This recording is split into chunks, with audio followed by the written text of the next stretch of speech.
सभी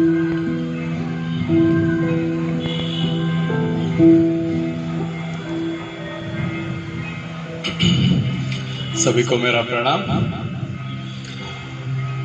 84 लाख योनियों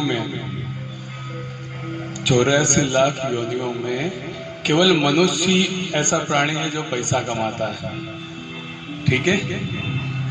लेकिन इस पर भी कमाल ये है कि कोई भी जीव, बाकी का कोई भी जीव कभी भूख से नहीं मरा, और मनुष्य ऐसा प्राणी है जिसका कभी पेट नहीं भरता, ठीक है। कमाता भी है और पेट नहीं भरता।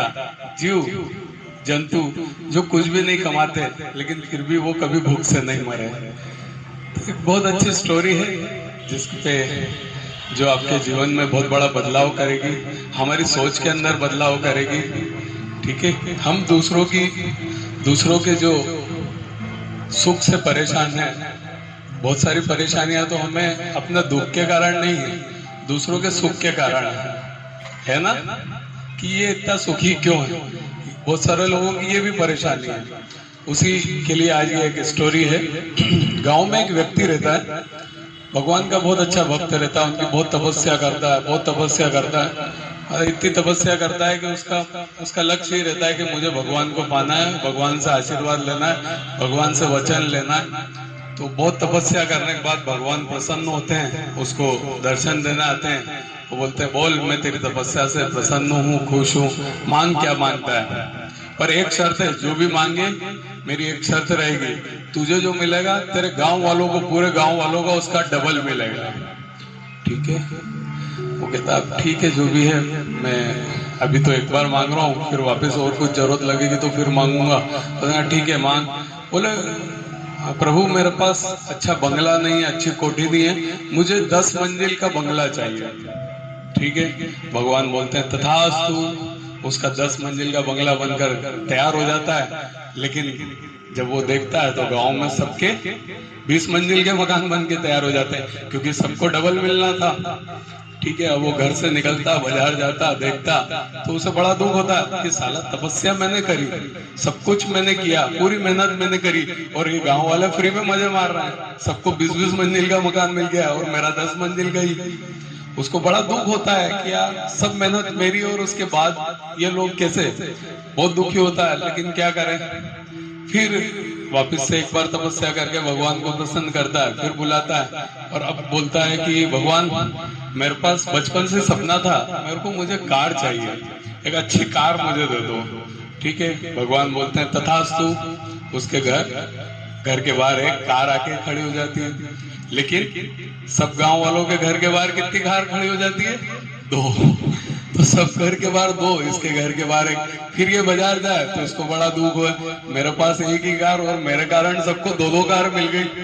बहुत दुखी होता है ये देख के, बार बार उसका मन बड़ा होता है। तो पास के गांव में उसका एक दोस्त रहता है, काफी उसको उस पर काफी बिलीव रहता है कि यार वो मुझे अच्छी राय देगा। वो जाता है, उससे मिलता है, तो वो पहले तो उसका दोस्त बोलता है, यार तेरे गांव में तो गजब खुशहाली चल रही है, सबके बंगले बन गए, सबकी गाड़ियां आ गई। बोले तुझे मालूम नहीं किसके कारण हो रहा है? बोले किसके कारण? बोले मेरे कारण, मैंने तपस्या करी, मैंने मेहनत करी, मैंने भगवान से वरदान मांगा तो ये सब हुआ। पर भगवान ने कहा कि तू जो लेगा उसका डबल न तेरे गांव वालों को मिलेगा।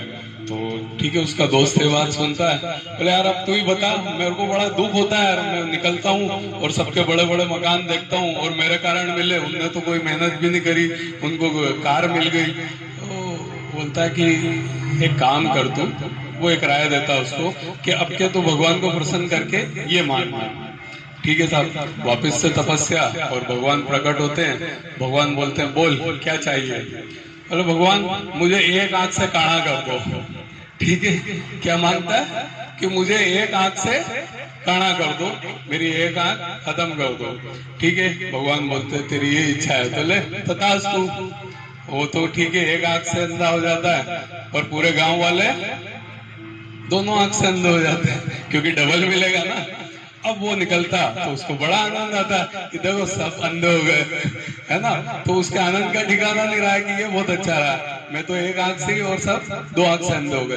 बस इस कहानी से हमें यही शिक्षा मिलती है, इसी रेस में हम सब लोग दौड़ रहे हैं। हम हमारे दुख से इतना परेशान नहीं है जितना दूसरों के सुखों से परेशान है। मेरे पास 5 लाख की कार, उसके पास 8 लाख की कार। मेरे पास केवल 2 ही घर का 2 ही कमरों का मकान, उसके पास 6 कमरों का मकान। इसी तकलीफ के कारण हम लोग परेशानी में रहते हैं, इसी चिंता के कारण हम लोग परेशानी में रहते हैं। तो इस कहानी से हमें यही शिक्षा मिलती है कि दूसरों के सुख को देखना छोड़ें, अपने दुख अपने सुख की चिंता करें। ठीक है, तो आज की स्टोरी से हमें यही सीख मिलती है।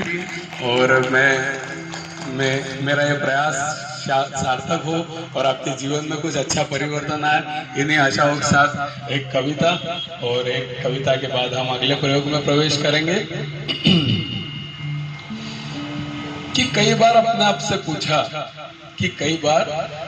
से पूछा कि लोग आईना क्यों देखते हैं, वो क्या है जिसे दिन रात उसमें टटोलते हैं। दिन महीने साल गुजर गए मगर वो खोज रहे हैं, आज नहीं मिलेगा कल मिलेगा ये सोच के समय बिता रहे हैं। मैं भी किसी जमाने में आईना देखा करता था, घंटों आईने के सामने खुद को निहारा करता था, पर समझ में नहीं आ रहा था कि क्या खालिस्तान है मेरे में जिसे भर दूं तो मैं भी आ जाऊं उजालों के घेरे में। एक दिन आईने से जवाब मिला जिसे सुन पूरी तरह हिल गया। उसने कहा तू जब जब मेरे सामने आएगा तेरा बाहरी रूप ही पाएगा। जिंदगी चली जाएगी मगर वो खालिस्तान नहीं भर पाएगा, क्योंकि कमी तो तेरे अंदर है। जगह जगह कीचड़ों से भरा समंदर है, इसलिए अभी भी वक्त है, इस कीचड़ को साफ कर लो, क्योंकि जैसे ही कीचड़ हटेगा तेरा असली व्यक्तित्व तेरे सामने आएगा। धन्यवाद बहुत बहुत।